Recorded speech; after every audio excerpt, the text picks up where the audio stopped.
warm welcome to my channel. Very good morning.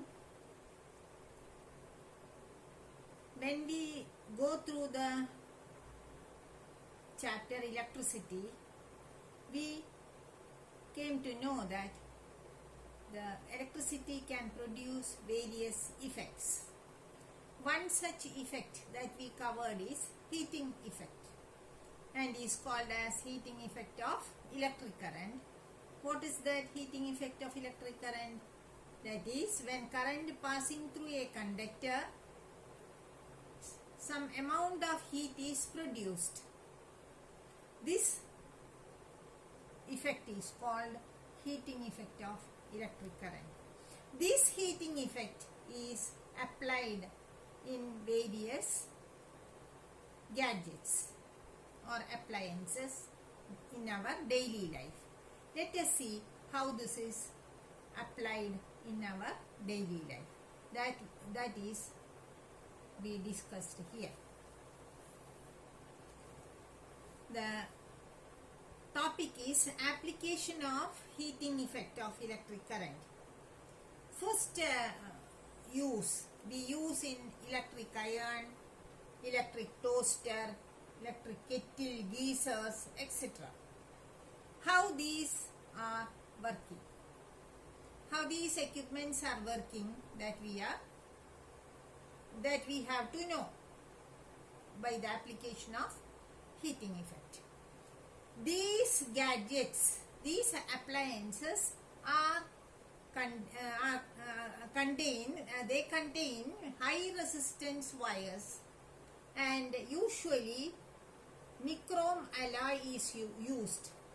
Alloy means combination of two or more metals, right? Here commonly used alloy here is nichrome alloy, nickel chromium, and they have high resistance. When high resistance is there, what happens to the current flowing through that? It will be obstructed, no? Because of this high resistance. As a result, heat is developed. That is, when high resistance is used, a large amount of heat is produced. But at the same time, these wires will glow because of this heat. When high resistance wires are used, they will start to glow when they are getting the current. At the same time, the connecting wires will not glow. Why?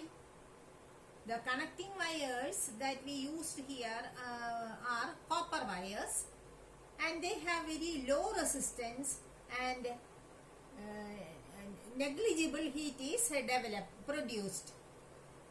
So the connecting cords does not glow, whereas the heating element becomes red hot and glows. Okay, because of their high resistance they glow, whereas because of the low resistance the current easily passing through the connecting wires, then only the appliance work now, and that is why they will not glow. The second point, the second application is in electric bulbs. Electric bulb means a filament is used. The filament is made up of tungsten.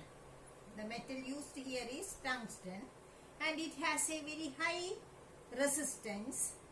When we know when resistance is more, heating also will be more according to Joule's law. Similarly, here high resistance wire is high resistance metal is that, and the heat produced will be high and has a high melting point also. Here most of the power consumed appears as heat. Only a very little amount is converted to light. So the power consumption will be more. and most of the power is used as is converted as heat. In such cases, we are advised to use tube lights which has no filaments at all and so more power efficient. In the previous case, that is when we are using the bulbs having tungsten filament, the power efficiency is less. Okay, that is how the electric bulbs work. Then the third case where we use heating effect of electric current is in electric fuse. What is electric fuse? Electric fuse is a safety device. It protects us from shocks.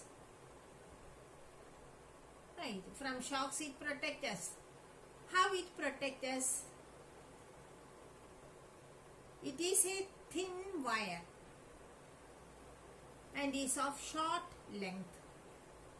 The wire is made up of copper wire plated with tin is used and has a low melting point. Melting point is low. That is why when a large amount of flow of current is there, the wire breaks. When the wire breaks, what happens? The circuit will be broken.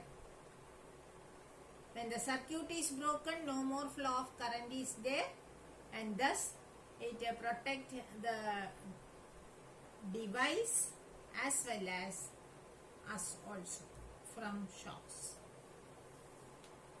This is how the fuse is working. It is a thin wire. When a large amount, excess amount of current is flowing through the fuse, it gets heated. That is the heating effect here. It gets heated and because of low melting point, it melts and breaks. Okay. When the circuit is broken, no more flow of current, so we will be saved. This is how the fuse save us from shocks. At the same time, the electrical appliances connected with that also will be saved from damages. Okay. That's all about the application of heating effect of electric current. The other part we can discuss in the next class. Thank you for watching.